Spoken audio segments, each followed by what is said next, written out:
think as far as swimming is concerned, I can genuinely say that I believe that swimming has saved my life.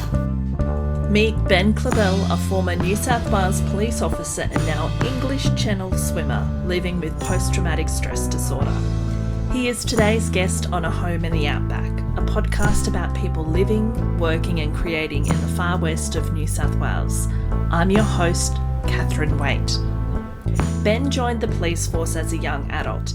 He loved working for the police and found his passion in proactive police work. However, in 2012, while working in Tamworth, a colleague died, which he says he felt partly responsible for.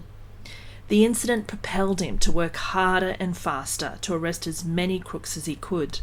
However, the rush of living on constant adrenaline started to take a toll on his body. After he moved back to Broken Hill with his family in 2018, things began to unravel, and he was eventually placed on restricted duties.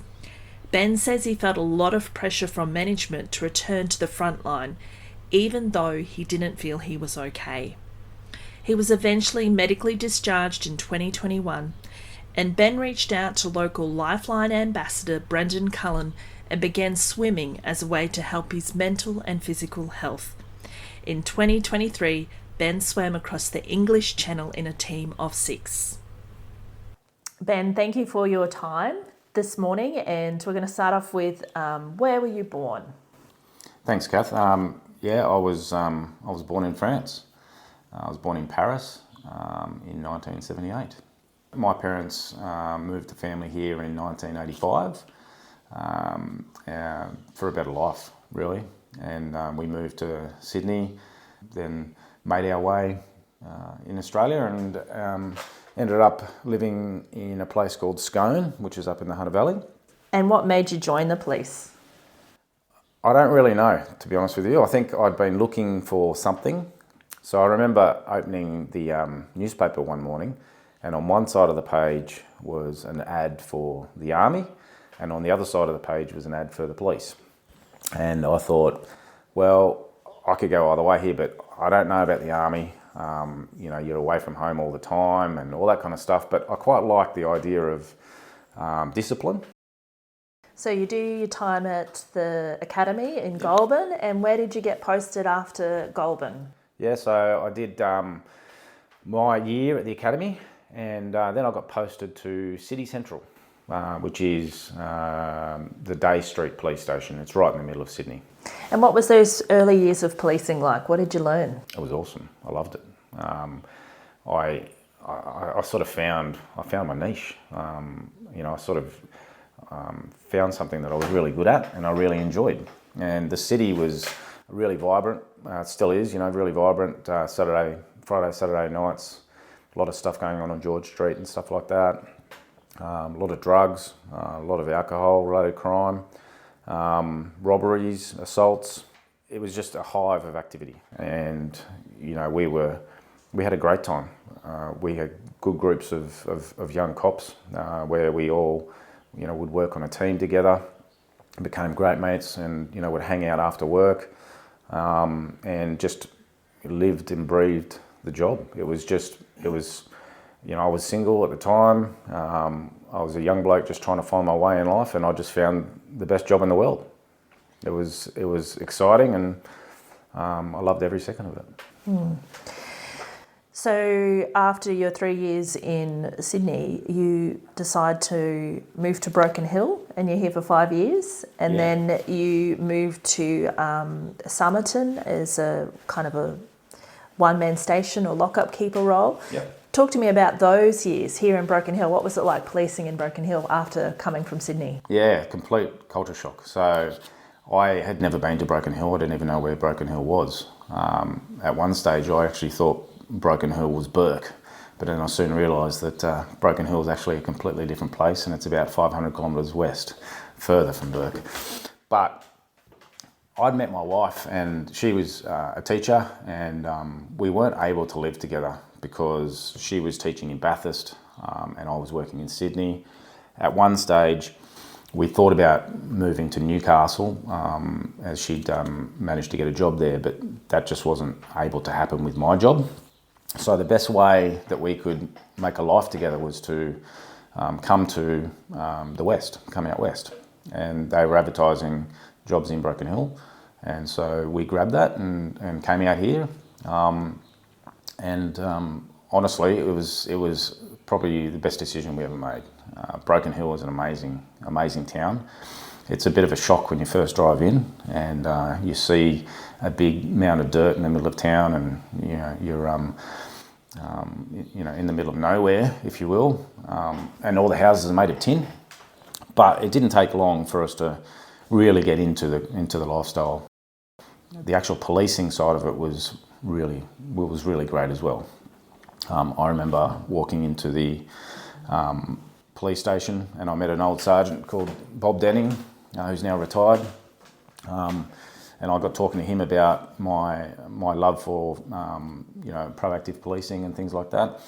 And he just pointed towards the Barrier Highway and he said, if you want to find crooks, go and sit on that highway because they're coming through here all the time. And it didn't take long. I took his advice and it didn't take long. And I found my first big seizure, which was actually a cash seizure. 2 males driving through Broken Hill in the middle of the night. Just so happened they had $68,000 cash stashed under the centre console of the car. And I thought to myself, wow, this is next level. Like, I was finding a lot of drugs when I was in the city, but they were just small amount of drugs. They'd be a little bit of heroin and maybe, a couple of $1,000s cash. So as far as moving to Somerton was concerned, we did our 5 years out here, and Broken Hill is a place that you sort of look at as a stepping stone. Although my sergeant did tell me one day, Bob Denning, he did say to me, Broken Hill is one of those places that you come and do your tenure or you live in forever. And I didn't believe him, but it has proven to be that way for a lot of people that come to this town. But I thought my time was done here in Broken Hill. My wife, her family's from Tamworth, and I managed to get a one-man police station job at Somerton. And were you given lots of leeway to do proactive work and that work of finding, travelling criminals? Yeah. So it's interesting that you talk about the travelling criminal. So the travelling criminal is basically what I would look for. It just so happens that most of the travelling criminals that I came across happen to have drugs, cash or weapons.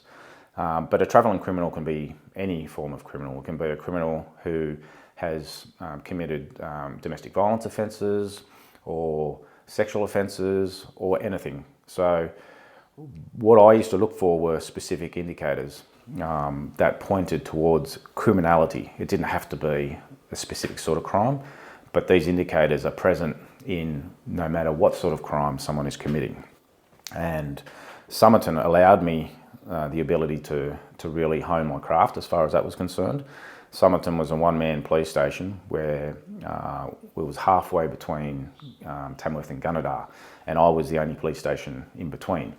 And I would have my police car and I'd have a 12-hour shift, and there was about 20 people that lived in town.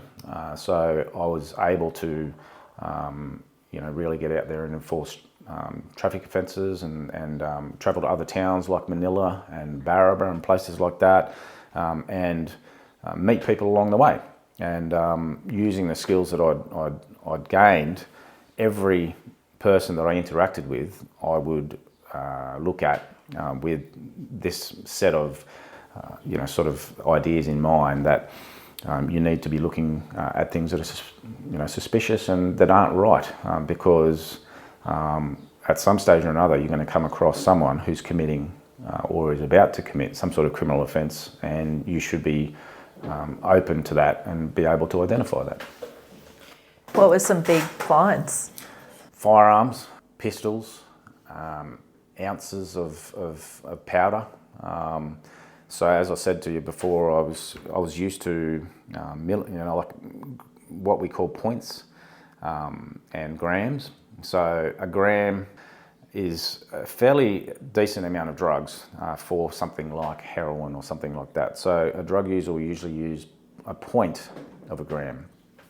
So when you're finding ounces, which is 28 grams, that's a fair amount of drugs. And I was finding ounces and sometimes kilos consistently. And so that would be happening on a basically not on a daily basis. The big ones would probably happen every couple of weeks or every couple of months, but I was getting consistent ones throughout, detections throughout. And there's a saying that you will never find the big stuff unless you can find the small stuff. So basically, you've just got to be out there looking the whole time, and eventually you will come across some sort of significant seizure or some sort of significant travelling criminal. In 2010, you had a really significant find. Yeah, I did. That propelled your career, but it happened on a significant day for you. What happened? So it was the 16th of December 2010. My wife was heavily pregnant with our third son, Eamon, and she was overdue. I actually was asked to go to another police station to work for the day because they didn't have enough staff. And I remember Marie telling me as I walked out the door, "Don't get involved in anything." So I assured her that I wouldn't, and I went down to Quindi because obviously I could have got the call at any time that Marie was going into labour. And I remember seeing a van driving through the middle of Quindi and having the thought about pulling it over and doing a brand and breath test on it. And I remember thinking to myself, well, what's the worst that can happen? The worst that can happen is that you pull over the van and you find a clandestine lab in the van and nearly 20 kilos of ecstasy, which at the time was the largest seizure of prohibited drugs from a cold stop in New South Wales. A cold stop is what we talk about in relation to the interdiction program, where we have no prior knowledge of what's happening. We don't know that we haven't received intelligence that a van is driving from Queensland with an amount of drugs in it, or it's purely based on your own observations and so on. And at the same time that was happening, I received a phone call, and my wife told me she was going into labour. So I had a bit of stuff going on at that stage, and I asked her if she would mind holding on for a little bit, and I was given a very stern no. By which time, obviously, a few of my mates had turned up, some detectives from Tamworth, and we also had some detectives coming up from Sydney. So I had plenty of backup there. But at the time, when it all happened, I was working by myself. But I felt at that stage that there was enough people doing enough things, and I could leave. And I went up to the Tamworth-based hospital, and Eamon was born a short time later. It's certainly a day that I'll never forget. It was such a big find. How are you feeling about being at hospital? Were you able to kind of switch off? To be honest with you, no. It was one of those days where your adrenaline is just pumping, and there is literally nothing that you can do to turn it off.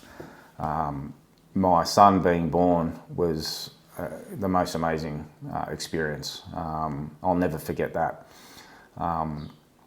But I was also, like most cops are, I was chained to my mobile phone, and my mobile phone just kept on going off, and the enormity of the investigation was playing out on my mobile phone.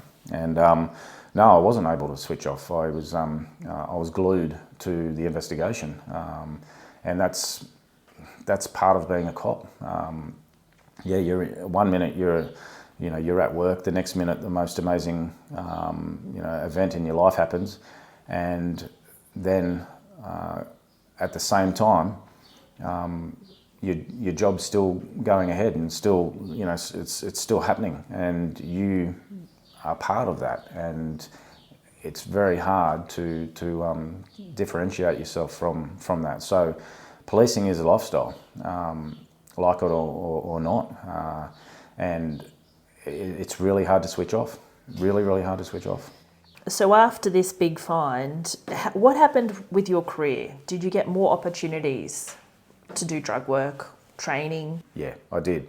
I had done some training prior to this particular job, but it certainly went ahead in leaps and bounds as far as me being able to, to impart my own knowledge with the police and with other police forces around Australia. But excuse me, I did some training in 2009, which really helped me to identify this particular seizure in 2010. And that's called criminal interdiction training, and it's training that the American police have been doing for years and years, and the Victorian police actually brought it over to Australia and invited a number of police from each police force to come and be trained in that particular, into that particular course. And I was one of those police. And I remember I was telling you before where you act on gut instinct a lot in the police, but you don't always understand what that gut instinct is. This course specifically identified what you were looking at as far as the picture in front of you, and understanding the picture and understanding why your gut was telling you that this particular person was up to no good. So after that seizure, I became an instructor in that course. So I went back to Melbourne and actually became an instructor in how to deliver that course.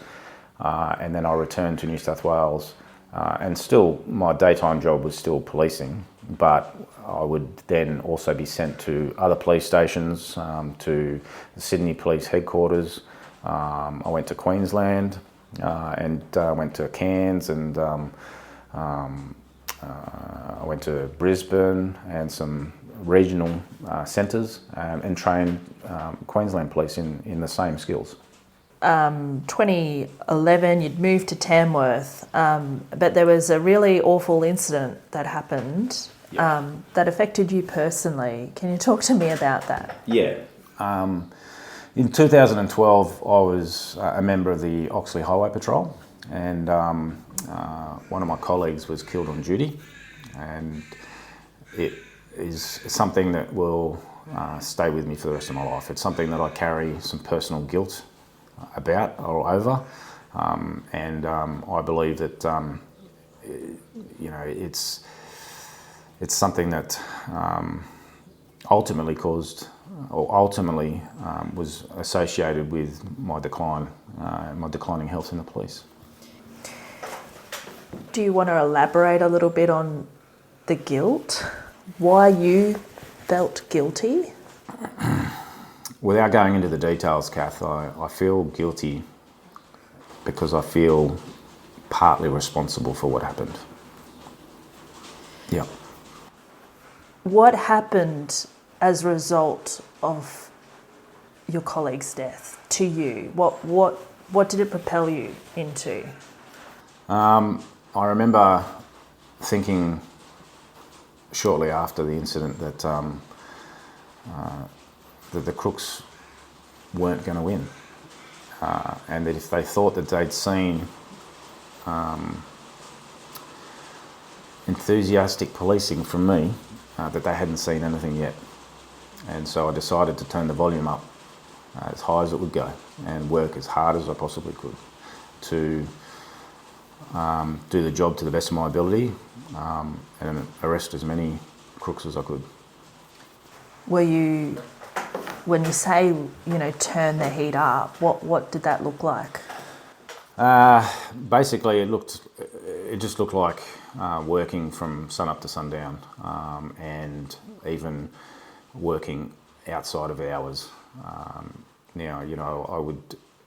figured out that if I spent my whole 12 hours trying to look for crooks, that I wasn't able to get my paperwork done. So my paperwork would have to happen at the end of my shift, and that might take 3 or 4 hours. So then I would be still in the office for 3 or 4 hours. Or I might take some of that paperwork home and do it at home so that I wasn't in the office all the time, and had this feeling of, well, at least I'm at home, so it's not as bad. I'm not actually in the office. But working 17, 18-hour days constantly was the way that I dealt with it, and it wasn't a lot of police work out of hours. It's one of the things that happens in the job is that you just literally there's not enough hours in the day. So police go in on their days off all the time and do work and don't get paid for it. And that's because they have pride in the job that they do. And I was one of those people, but I probably went a little bit harder than that. And was at work too much, way too much. Did you think there was anything wrong with your work ethic at that time? No. And if anything, I wore it as a badge of honour. No one can work as hard as me, and I wore that as a badge of honour. And it was something that I guess was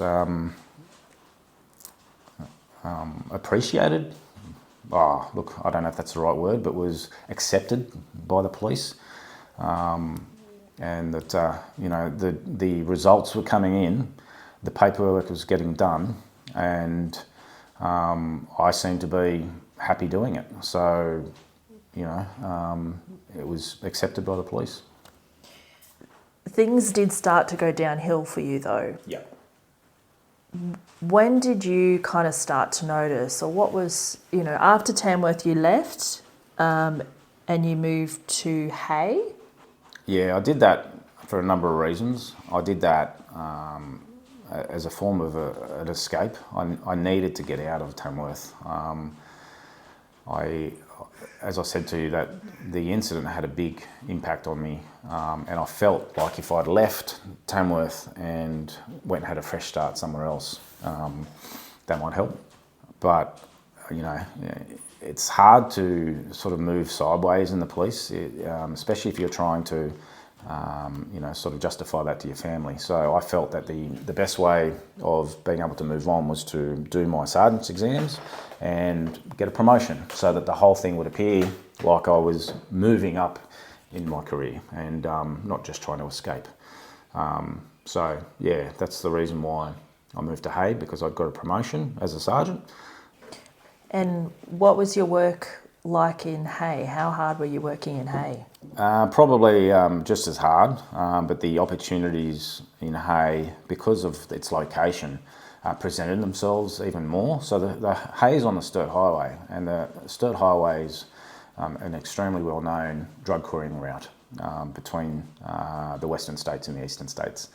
And so on a daily basis, I'd be finding contraband, travelling criminals, and even, it was different to Tamworth again, because Tamworth, Somerton were on interstate highways, and they weren't actually interstate highways. You were getting a little bit of stuff, but nowhere near the amounts that you were getting on the Sturt Highway. So, the kilos turned into multiple kilos, and so for a seizure that would be a normal seizure at Hay, you'd be looking at something for cannabis around 30, 40, 50 kilos. Amphetamines, you'd be looking at, anything between 1 and 10 kilos. And cash, you'd be looking at anything from $60,000 to $700,000 cash seizures out of a single vehicle. And so that was really exciting. It sort of felt like I was able to put all my experience to work, and was getting the results as a result of that. The problem was that I was a sergeant, and that my core duties wasn't to be out on the road looking for crooks. My core duties was to take care of a police station, and take care of my staff, and take care of the town. So I knew that was what I was required to do. So I decided that I was going to not only do that, but I was also going to go out looking for drugs and looking for travelling criminals. So basically, my work rate doubled overnight. Why did you do that? Why did you feel you wanted to be out on the road looking for criminals? if your role, the police force, required you to be in the station, what was it that drove you? Oh, look, it didn't require me to be in the station, but it certainly didn't require me to be the first person on the front line. That's why you have constables and senior constables.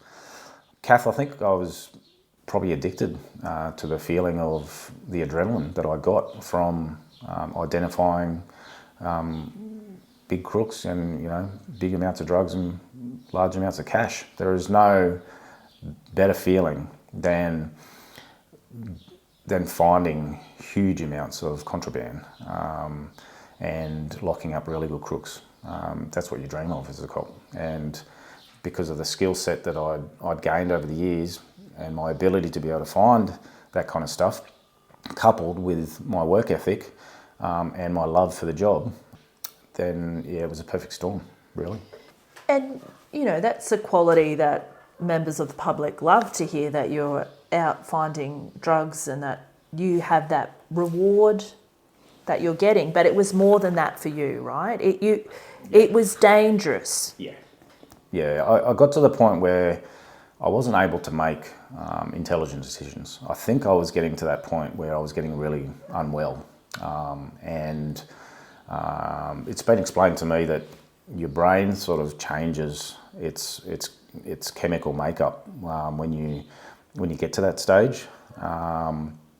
I've been diagnosed with post-traumatic stress disorder, and you have certain parts of your brain that react to dangers in your life and that try and keep you alive. And it's what we call fight, flight, or freeze. And after a while, that part of your brain is the part of the brain that takes over, and your critical thinking part of your brain sort of slows down, or even, you know, sort of shuts down and is overtaken by the amygdala, which is the part of the brain that tries to keep you alive. So you're unable to make intelligent decisions. You're unable to think about the consequences, or you're not willing to think about the consequences of what you're doing to yourself or to others, because you're literally just working off adrenaline and instinct. And it is really connected to that adrenaline, isn't it? When you're always in that state, or always searching for that state of adrenaline, it's not healthy. No, and look, I would get to the stage when I would be sitting at home on the couch and have that adrenaline rush constantly going through me, and not actually being able to put my finger on why I was feeling heightened like that. And that's just a consequence of you know, just constant pressure and constant, seeking of the adrenaline rush. And at some stage or another, your body just doesn't turn it off and just says, righto, you want to live with this? We're going to turn it on permanently. You hadn't realised any of this, though, when you're at Hay. No. But Hay, after Hay, you moved back to Broken Hill. Yeah, I did. I was offered an opportunity here in Broken Hill, and I could see that there was going to be some career progression available for me, and I actually thought that would be, again, a way of keeping myself, of being able to stay in the job. I knew things weren't good, and I could feel myself going downhill. I didn't understand what was going on, but I sort of felt like if I moved and maybe searched for a promotion, that would extend the life of my career. So that's why we moved back to Broken Hill. Not only that, we'd been here before, we knew we loved it, and it just seemed familiar. And I remember leaving Broken Hill for the first time and looking at the line of load in the rear vision mirror and thinking, I'd love to come back here one day. And when the opportunity came up, I grabbed it with both hands, and we've been here since 2018. So you moved back here, and what was happening to you at work, and what was happening to your body? Yeah, look, I thought that going back into a 24-hour police station would be a way of being able to disconnect. Hay was a great little town, but you're on call 24 hours a day, and you're the sergeant of that police station 365 days a year. And I felt ownership that was the job that that was my job. And so you never ever stop policing, even when you're on your days off. You know, you could be in the aisle at the IGA and someone will ask you a question and you respond to that because you're the sergeant of that town. I would sleep with my phone next to my bed, and it would ring in the middle of the night and we'd be called out, or, you know, just the light of the phone would turn on and you would not want to miss something because in case, you know, someone was trying to get hold of you. So you'd turn it over in the middle of the night to have a look, and as it turns out, it wasn't for you. So you turned it back over and tried to go to sleep. But you can't sleep properly when you are basically switched on all the time.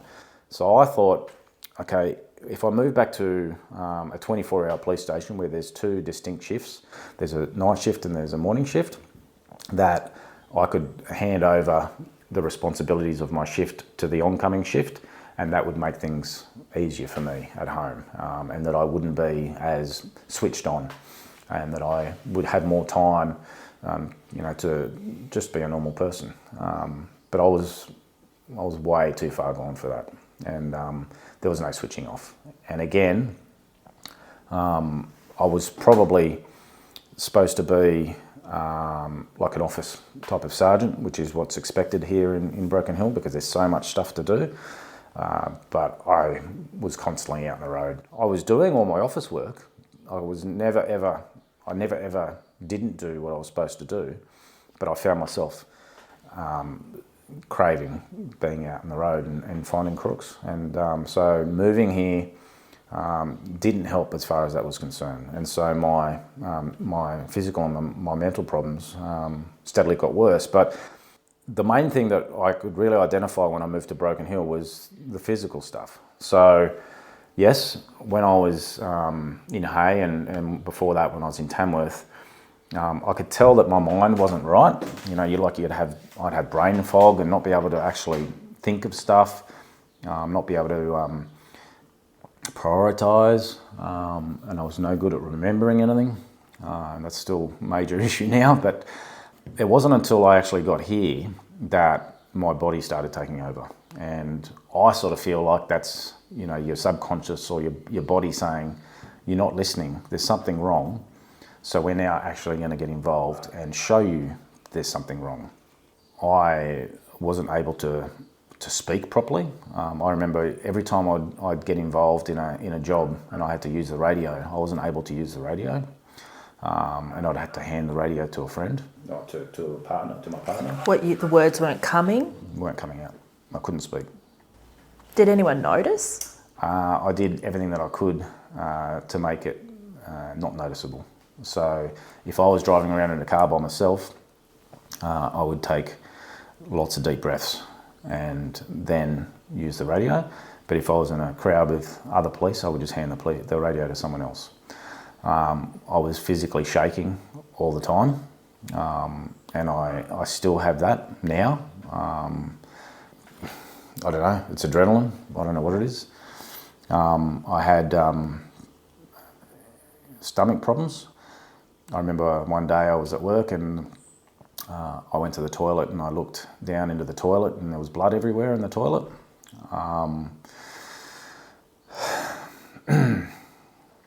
Yeah, some pretty crap sort of stuff. But again, I think that was my body saying, you're not listening, you're not slowing down, you're not well, so we're going to show you, and this is how we're going to show you. And everyone reacts in a different way, but they're some of the physical things that happened to me. So how did it all come to a head for you that you actually said, I need some help? Yeah, it took a crisis for that to happen. I didn't know or didn't want, I don't know whether it was I didn't want to or didn't know how to put my hand up. But I just felt like it was something that if you just keep working through it, you know, it'll be right. You just keep working through it, it'll be right. Because obviously everyone else is going through something as well. So who am I to be any different to anyone else? Yeah. But a crisis happened on a particular shift where I had to make a decision, and without going into details, Kath, that decision wasn't a decision that I made consciously, it was a decision that I made on instinct. By that stage, I knew that there was two ways of policing. It was either avoid situations or go into them at full pace. And so I used to find ways of not getting involved in situations and making excuses, or I would just go in like a bull in a china shop. And this particular incident, I went in like a bull in a china shop, and it could have ended very badly. I could have killed someone. And after it was all said and done, I went back to the police station, and a mate of mine came up, and apart from the actual job itself, which everyone else was interested in, he asked me if I was okay, and really okay. And that's when I thought, you know what? No, I'm not. I'm not okay. And he gave me the opportunity to put my hand up, and I took that opportunity, and the floodgates opened. And I then remember going into the sergeant's office and taking my gun belt off and throwing it in the cupboard, and leaving the building and going straight down to my doctor and saying, "Doc, I need help. There's something really not right here. You need to help me." And the journey with the doctor, you were diagnosed shortly after, or was that a big process, or did it was it really apparent? What did the doctor say? Yeah, look, I think medical professionals, they see things, but unless it's actually brought to their attention, they don't come out and, specifically say, there's something really massive going on here. But as far as I was concerned, when I sat down with the doctor, he just took one look at me and said, "I know exactly what's wrong with you. And I'm really glad you've come to see me." He basically put me off work straight away and said, "You're cooked, absolutely cooked. So you need to have a rest. You need to see some medical professionals as far as psychologists and so on is concerned. I'm going to put you on some medication to slow your heart down." That was one of the things that I talked to him about. I said, "I don't know what's going on, Doc, but my heart is just running constantly." So he gave me some medications for that. I told him about my sleep, the fact that I was having nightmares, the fact that I felt like people were going to break into my house. The fact that I was fighting people in my dreams and physically hitting my wife accidentally while she was in bed next to me. He said that's classic PTSD, and he wasn't able to formally diagnose me at that stage, but that's the way that it was pointing. And that's the ultimate diagnosis that came from my psychiatrist probably 6 months down the track after that, I'd say. So what happened at work? So work, being a typical cop, I didn't want to go off work.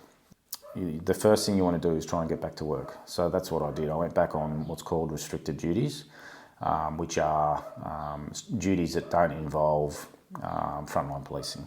So that's administrative tasks, etc., etc. I had a very good commander at that stage who really supported me in that, and was aware of my experience with training other police and things like that, and allowed me to actually do that as my primary role. And so whilst I was on restricted duties, I'd be travelling around New South Wales teaching other police the skills that I'd learnt over the years about how to identify travelling criminals. And that was great because I felt safe. I knew that I wasn't going to be having to make life or death decisions on a day-to-day basis. Does it mean you effectively take your gun off when you're on restricted duties? Yes, you do. So your gun gets double padlocked. And the reason for that is in case, for whatever reason, you try to access your own firearm, there's another padlock on there that stops you from doing that. So you were on restricted duties. Did you feel pressure to come back into the office, both on yourself or from others? Not at the beginning, but about 6 months down the track, yeah, I did feel a lot of pressure. There was a change of leadership at the police station, and I was basically asked what was wrong with me and questioned about my symptoms. I felt like I was being interrogated. In the meantime, I was still seeing my medical professionals every week, and there didn't seem to be any communication between management and my medical professionals. So I felt great amount of pressure to return to work. And when I say return to work, I mean my pre-injury duties, back on the front line as a sergeant. After about 6 months, it sort of felt like I was being asked when I was going to be right. And I couldn't give them an answer. How did that feel for you? The first sort of instincts are that you need to justify yourself. I felt like I was being called a liar and I needed to justify myself. But then I was also thinking, I don't need to justify myself. This isn't something that you would be asking someone who had an obvious injury. And I felt really angry about that. So the analogy that I would give is that if I had broken my leg and I was wearing a cast, I don't think that I would have been harassed to give answers as to my own recovery because I'm not a surgeon. I don't know what's going to happen to my leg.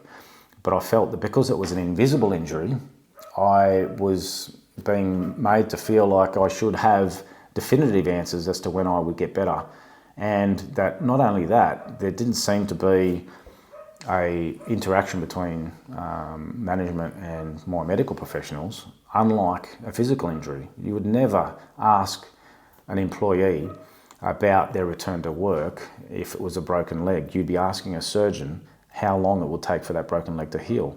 So I was angry that because I had an invisible injury, I was being treated differently. So what did you do? You've left the police force. Well, look, I destroyed my own career, is what I did. So I felt like I was backed into a corner. My natural instincts, as we've spoken about, is that my brain was acting on a fight or flight instinct, and in this particular instance, I came out fighting. I felt like I was being bullied, and so I metaphorically threw a lot of punches. I told a lot of people my true feelings, and that didn't end well for my career. And you can't do that. But I wasn't well. I didn't really know what I was doing. I felt, and I've said this before, I felt like it was an out-of-body experience, that I was watching myself slowly destroy my own career, but I had no control over it. And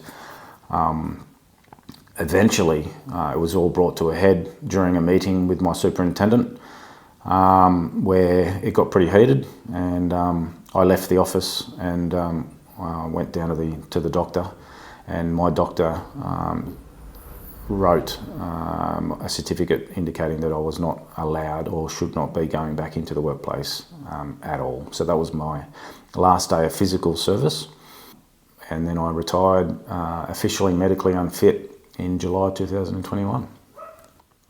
How do you reflect on all your years of service and how it ended? I loved the job. It was a job that I was really passionate about, and I think that I was pretty good at. Would I still want to be a police officer today? Probably yes. It was my time. Everyone has their time, but I think the way that it was dealt with, it wasn't done. It didn't do my career any favours, and I think my career was shortened because of that. But I'll never have a bad word to say about the job itself. It is a hard job, yeah, it is, but it is also a very, very fulfilling and worthwhile job. And I felt that it was my identity. I felt that's who I was, and I miss aspects of the job. I miss the camaraderie. I miss a lot of people that I've come across over the years. I don't miss my my adrenaline being turned on 24 hours a day. I don't miss having to answer my phone when I'm on holidays in America and deal with major issues when I should be spending time with my family and thinking about my family. But I'll never regret being a police officer. And is there an element there that you think you could have stayed in the position stayed at the police force if it was understood that you had PTSD and there was a way to make it work? Yeah, I still had a lot to offer the police, and I think that if things had been done differently, I could still be of benefit to the police and to... And look after yourself. And look after myself, yeah, 100%. Protect, as I've said to you before, I felt in those last few months that I was safe because I wasn't out on the front line and I didn't have to make life or death decisions. But I was still able to contribute, and that was taken away from me. It's been a couple of years since you've left the police force, and you've met a person in Broken Hill called Ben Clavel, who I understand is a Lifeline ambassador. How did you meet him, and how's your friendship formed? Yeah, so I met Brendan a few years ago as part of the Stingray Swimming Club family. He's an ambassador for Lifeline, as you say. He's had his own mental health journey, and he's a very well-respected member of the Broken Hill community, and has been able to impart that because he's got amazing communication skills through talking to people, advocating through the media, and things like that. That it's okay as a male or anyone to put your hand up and say, look, I've got an issue. But I think what really strikes a chord with people is that Brendan is a reflection of a lot of hard Aussie blokes. He lives in the bush. He works with his hands every day. He's physically and mentally shattered by the end of the day, and it's 50-degree heat, and he goes and does it again. But not only does he do that, he then goes and swims the English Channel like a lunatic. But that makes him an extremely well-respected person within our community, and I was able to get to know him as part of the swimming club. And so when I had my own mental health journey, he was the first person I went to and asked if I could have a chat with him. And of course, he opened up his home to me like he would with anyone, and he's on the phone 24 hours a day. His phone number's on the internet. If anyone in the whole world wants to find his phone number, it's available. And he does that for everyone, not only me. But I was lucky enough and fortunate enough that he took me under his wing. And I had a really, really good chat with him about what was happening with me. And he basically invited me to spend time with him and his family out on his farm, away from the pressures of life, the pressures of everyday living, seeing the police, because it's a small town, and you still see everything that you were involved with on a day-to-day basis. So being able to go out to his property was just a really good physical, break from distance from all that. And so, it's I went out to his property and was able to talk to him about my own issues whilst he was doing his farming, and we just became really, really good mates. He was able to offer me a lot of really great advice and show me the ropes while I was out there. So I now know how to lift up a sheep and open a gate and drive a tractor. I mean, it's pretty good stuff. It's stuff you don't have to think about. And when your brain is going at 1,000 miles an hour, the best thing is being able to do a task that doesn't require any thinking. And that's what I love about going out to the farm.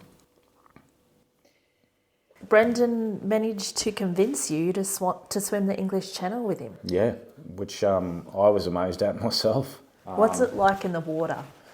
In the English Channel? Or just generally, had you been a swimmer? No, I hadn't. So the only reason that I'm part of the swimming club is because of my kids. And my kids swim because it's an activity that's healthy and gets them outside, and they just happen to be pretty good at it. But I myself haven't ever really been a swimmer. I can swim, but I wouldn't call myself a swimmer. But working with Brendan and being part of his life sometimes involved being at his property at daybreak. And when you go with Brendan at daybreak, you end up at Menindee Lakes in the middle of winter, standing on the shore. And when he's jumping in and harassing you to get in as well, you do it. And I have to say that it's not something I would have ever imagined that I would have done. It is swimming in the Menindee Lakes in winter was probably one of the most exhilarating things I've ever done in my life, and probably one of the most painful as well. So when you first jump into the water, the shock of that cold water is something you can't escape from. It overtakes your whole body, and the physical pain on your skin feels like it's never going to go away. But suddenly, over a short period of time, maybe it's a minute or two, your body tends to adapt to that cold, and then your breathing slows down, and you start to feel like you can handle the cold, and you start to feel really comfortable. Well, I did anyway, in that environment. And for me, it was the first time in a long time where I felt like I had clarity in my mind, that I was literally just bobbing up and down, treading water in the Menindee Lakes, but suddenly I could see, or I could imagine parts of my brain that I hadn't seen for a long time, because I just felt like it was clear again. And I believe that the experience of jumping into the water, in the middle of winter with the cold and so on is something that's very therapeutic and has a lot of benefits. So that's how I got into it, and I got addicted to it. So now it's something that's become part of my life, thanks to Brendan. So then I watched him complete his English Channel journey, and I was really inspired by that. What he did is absolutely amazing. To be able to swim for 17 hours non-stop with not knowing where the finish line is, and to have the mental strength to be able to do that is so inspiring. I didn't ever think that was something that I could do myself personally, but when I was offered the opportunity to be involved in a relay, I thought, you know what, that's something that I reckon I might be able to do. And if I can do it with a bloke like Brendan and experience, half as much as what he experienced when he did his, but then also do something that, scares me, because ultimately swimming in the ocean across the other side of the world in such an iconic location, in the cold at night is pretty daunting. But I felt that it was the right time for me in my life to approach a challenge like that. So what was it like? How did the swim go? You did a relay team swim? Yeah, so we had 6 people on our team, and the idea is that you swim the 34 kilometres as a team, 1 hour each, and when you're in the water, you have to do that hour. If you don't do that hour for whatever reason, whether it's injury or whether it's fatigue or whatever, your team members can't take over your leg, and the legs have to be done consecutively in the same order as what they have been. So you can't then even swap swimmer 2 and swimmer 3 because swimmer 3 is suddenly tired. It has to be done. So if you don't do your share, you let the team down. I found that, a huge challenge in a way, because I didn't know if I could physically swim for an hour. I mean, yeah, I've swum and I trained for 12 months, and I thought that I probably could, but swimming in a pool is completely different to swimming in the ocean. And swimming in the ocean in between France and England is also completely different to swimming in other oceans because of the tides, the currents, the change in the weather, which can happen rapidly, and I guess the iconic nature of the swim itself. So you don't really know how you're going to react at all until you jump in the water. But look, I have to say it was probably one of the most amazing experiences I've ever had. To be in another country, standing on the beaches in England, looking over towards France and the history that goes with that, with the Second World War and things like that, or even, the history of the swim itself, the mere fact that only a few thousand people have ever done it, it can get fairly overwhelming. And I remember the night before we actually went for the swim, I went down to the beach and looked over and I could see the glow of France, and it was like one of those, this is a point of no return type of situation. And I got quite emotional, and I thought, I really want to make sure that I do this for myself, but for my family and for my friends as well, because swimming in the English Channel, you don't do it, our coach says this all the time, you never ever do the channel by yourself. You always do it as a team. You never do it alone. So whether you're doing it as a solo or whether you're doing it as a relay, there's always other people behind the scenes, whether it's your family, whether it's your coach or your support staff. So yes, you might be in the water physically by yourself at that time, but it's a very good thing to keep in mind that there's a lot of people there helping you along the journey. That seems to be the case in life as well for us all too, Yeah, I think. I wanted to leave it there, but is there anything else that you wanted to add before we conclude? Oh, look, I think as far as the swimming is concerned, I can genuinely say that I believe that swimming has saved my life. It's something that is so powerful in the mental health and the physical health spectrum, but especially the mental health spectrum for me. I don't know if it's the same for everyone else, but for me it gives me that opportunity to be in my own space without other distractions, and it gives me an opportunity to be able to think clearly, and it's one of those activities that I can do without having to make any major decisions, whether they're life-threatening or not. All I have to do is move my arms and my legs, and it'll get me from one end of the pool to the other.